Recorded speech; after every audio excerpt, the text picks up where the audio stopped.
I love me some sports. In fact, What the Fuck Wednesdays playlist on my YouTube is dedicated to sports. The more extreme, the better. But fucking damn, there can be too much. This weekend has been an example of just sports overload, starting with Conor McGregor versus Dustin Poirier 3, the various football, soccer championships in Europe and South America, and Olympic exhibitions, qualifiers, etc., etc., etc.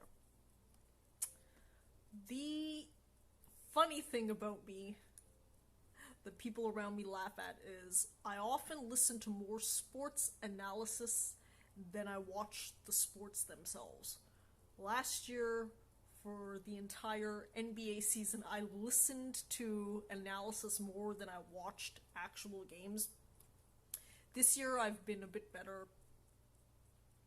I've actually watched McGregor Poirier 3. I've watched some NBA exhibition highlights. I'm still catching up on Euros because my team France was KO'd early on in the tournament. They've returned to their dysfunctional ways.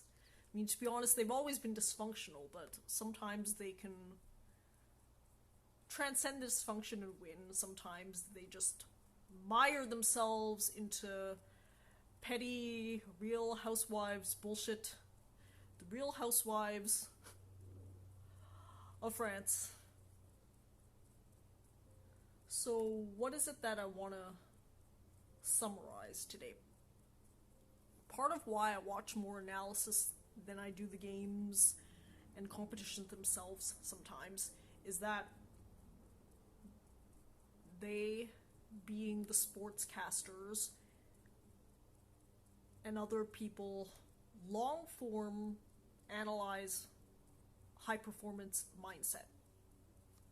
This is more so outside of mainstream media. For example, Joe Rogan does a fantastic job interleaving the two things: sports, science, mindset, and actual competition. Of course, he is one of the UFC commentators who had the dubious distinction of interviewing Conor McGregor while he was ass down, having his ankle, foot, leg attended to. His trash talk, while I agree has declined in quality over the years, is still rather entertaining.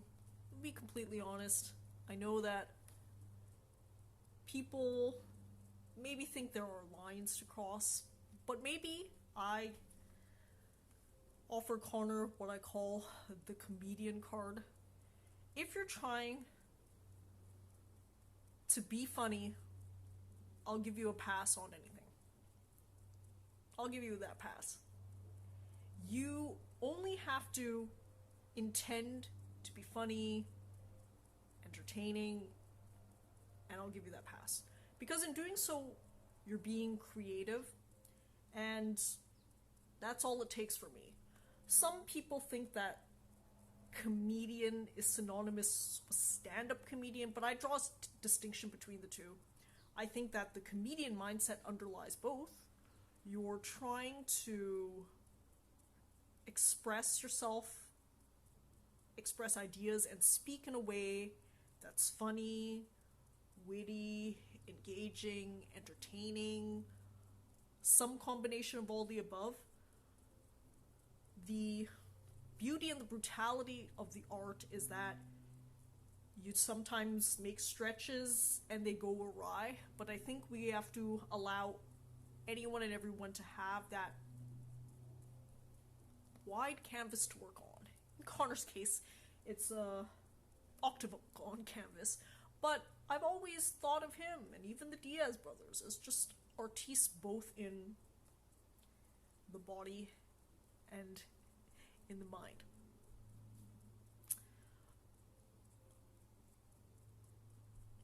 He was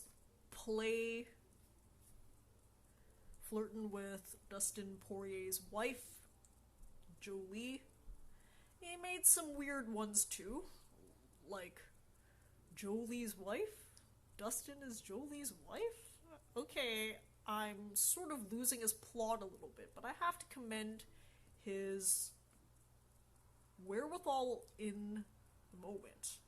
I know for me, when I was fighting combat sports, I was so focused on the competition itself, I never had the presence of mind to think to throw in trash talk, comedy into it, even though that's actually a base fundamental part of my personality. I think for me, because most of the time I was just trying to make it out alive, all of my energy was diverted to that one singular focus. But honestly, big ups to someone like Conor McGregor who can do two very complicated things at once. Win or lose, I think he's going to become, or already is, Diaz status. To be completely honest, Nick, Nate, Diaz, Conor McGregor, these fighters, Jorge Masvidal, they are popular for reasons other than straight winning. They have some combination of personality, charisma, comedy, etc., etc., on top of obvious fighting skills. But the fight game has always been unique in a sense that there's just so many ways to win and lose that skill sometimes can be outdone by other things. Hard work, creativity.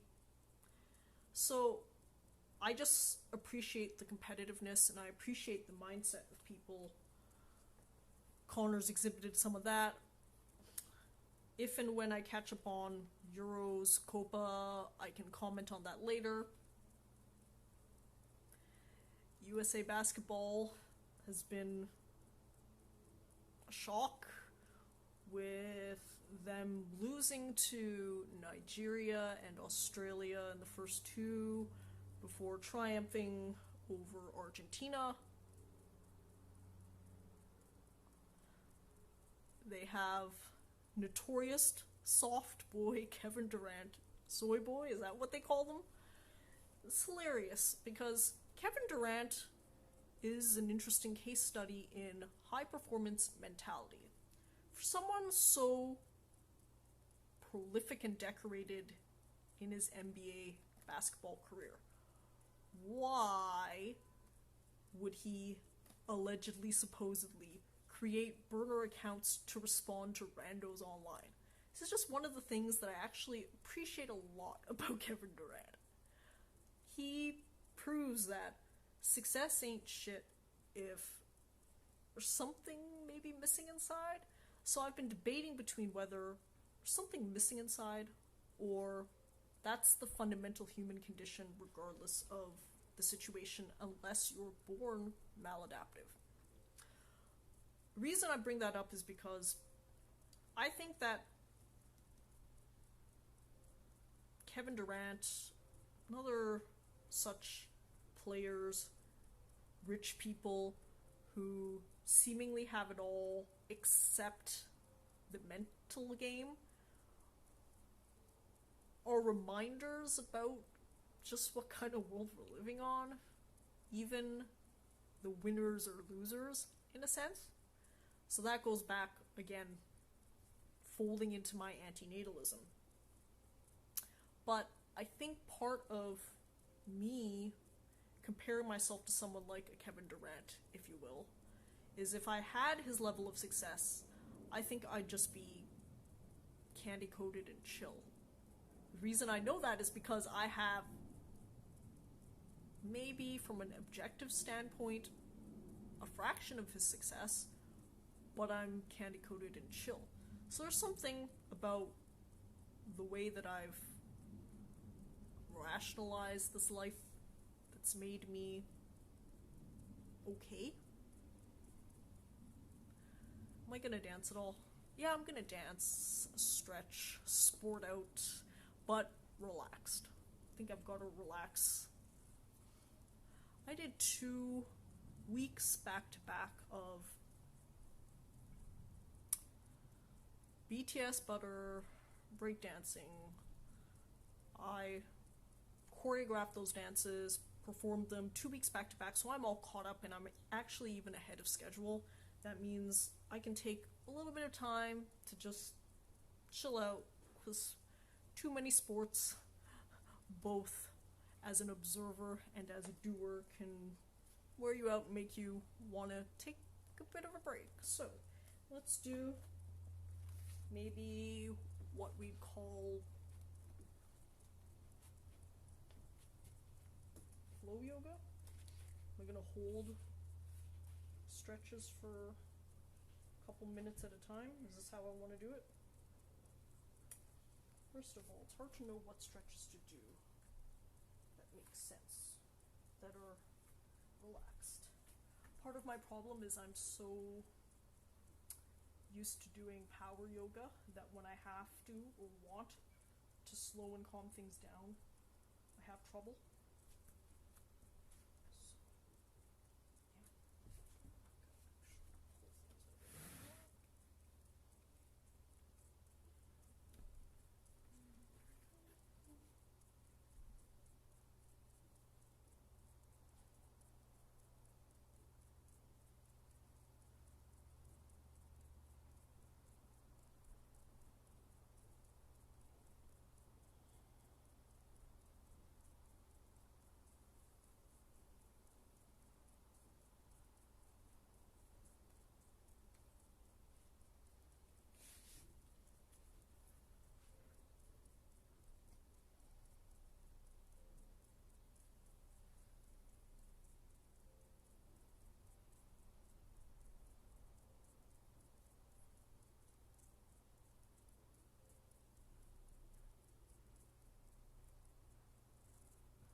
Sometimes it's just fun to throw out a little bit of tutting when I'm in the more relaxed, calm mood, because tutting is something that I just like to do even in my spare time. I think that's what builds up the speed. You're just making shapes with your hands all the time.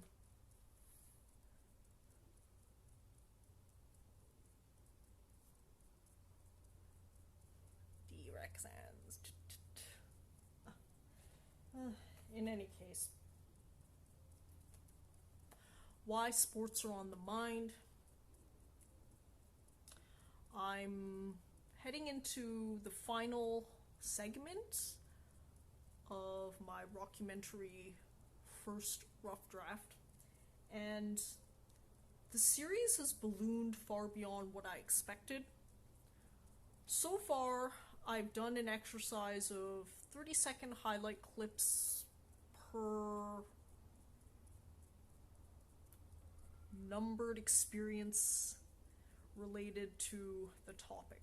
So, I have travel, extreme sports, animals, and things have ballooned into a series.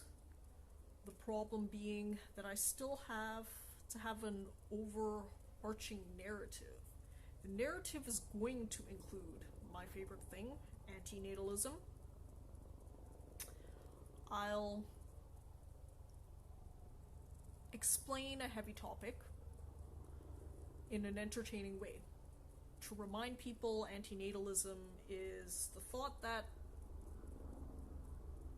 having children is wrong for everybody. Having biological children, birthing children into a world of suffering. Adoption is a different topic, but I'll focus on antinatalism in an entertaining way, because I think it's hardly been done except in the rare comedy special. Now, in the comedy specials that have done it well, namely George Carlin, Doug Stanhope, and Ricky Gervais, they have probably made it the most entertaining it would ever be. And it's fucking entertaining. For me, I want the entertaining threads, but weaved in a way that makes sense to me and my journey. So, in terms of activism, they've done a better job than I ever would. When I touch on activism, the question is, when you're expressing ideas, is it because you want to change people's minds? Smart among us know that there are some people out there who are dead set in their ways, and evidence, logic, none of those really enter into their decision-making processes. They're largely emotional, biological creatures, and those cortex-heavy decision-makings, which are difficult for all of us, to be honest, literally never enter into their calculus. Of course, there's a calculus that's going on behind the brain. Even for people who appear highly emotional, there's biological processes, chemical processes going on in there. It's just, do we understand them from an outside looking in? Especially if, for example, goals conflict with actions. You think that your goal is A, but you're taking many, many actions that counter that. Z. So, what are we trying to accomplish here with the antinatalism? Well, for me, the number one thing in expressing myself, and it's always been the case, is that it's more really my own therapeutic creative exercise. That's what I treat it as, and that's what it's always been for me. So question is, can I make it entertaining? And why am I trying to make it entertaining?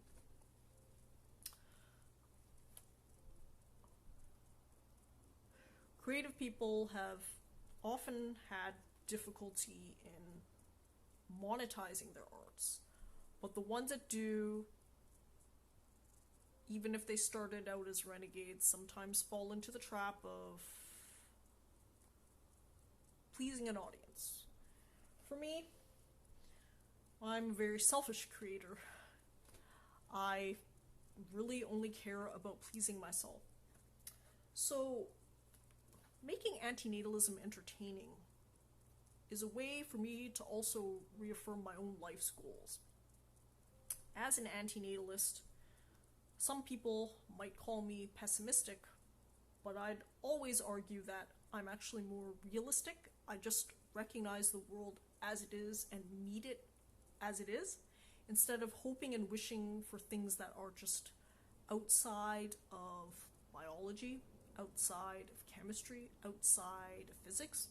This is something that's hard to explain though, because those concepts, those three science branches, are so difficult even for people in the know to understand, that often we'll just default to whatever feels good at the time as an explanation without actually weighing evidence, without actually thinking thoroughly. Because that part is very cognitively taxing, I'll admit. Part of me always updating my value system is that every piece of seemingly innocent information can cause me to re-up, rethink, reimagine my entire value system on the fly. When I get into that mood, I take hours, days, weeks to redesign everything to factor in the new information. And I know that people with other things, survivalist things to do, would never have the time or energy to do that. But for me, I think it's almost the important thing, the important mission and vision in life, because otherwise you really have no purpose or meaning rooted in self. Otherwise, you are just literally a genetic and mimetic artifact. Now, more likely, that's really all we are anyways, but to steal a concept from the intellectual dark web, I behave as if something is true while knowing that it might actually be false, because behaving as if it's true brings me towards my goals.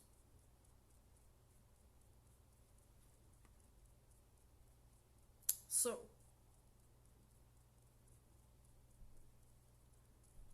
how does being so heady and philosophical translate into my rockumentary? I'm still struggling. The last couple of months, actually all of 2021, has been me trying to figure this shit out. And to be completely honest, it might be a lifelong thing. So, creating the rockumentary has served at least the purpose of reminding myself how much I've accomplished. I think of myself in the Kevin Durant range. Okay, I think I've accomplished as much subjectively rather than objectively. Of course, most people would think of Kevin Durant as outperforming me in every facet of life. He's richer, he's more famous, he's arguably at the top of his profession, he's also a businessman, blah blah blah. But I think that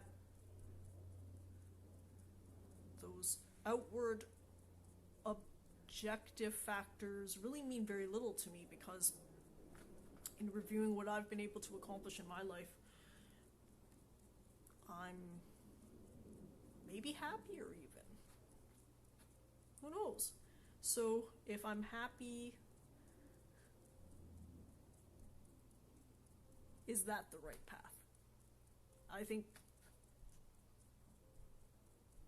it would be hard to argue against. So when I'm watching my 14 terabytes of raw footage, I'm struck by how even without a formal vision, I've done relatively well to accumulate footage that I could then use for my own purposes, whatever they be. I think always inside me I knew that I had an artistic, creative angle to satisfy within myself. And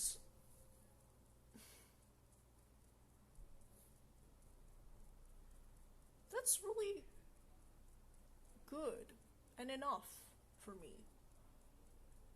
I've built a lifestyle where I live out adventure and then analyze my experiences through the lens of creativity in order to build a value system to understand if there's a me outside of the genetic mimetic artifact. Okay, that's a lot to think about. That's a lot to let simmer.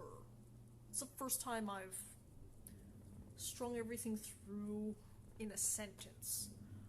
I think I'll probably have to go back, listen to myself, edit that sentence, but maybe that's actually a good practice.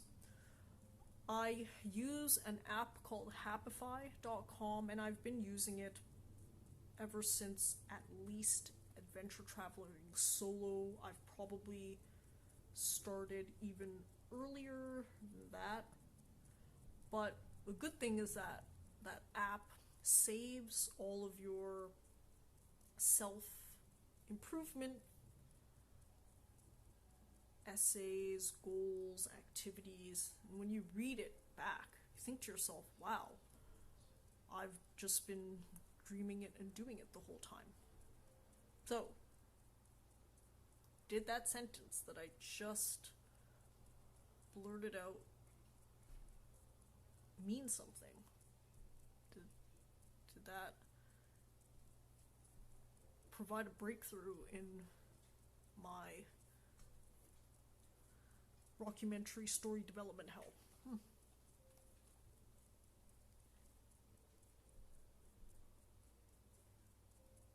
Something feels like a seismic shift has happened. So, that's good. That's why this vlog, which is another layer and element of creativity, has been so helpful. For some reason, that little red button in the right corner has done wonders for me, and I love it for that reason. Ha ha ha ha ha ha ha.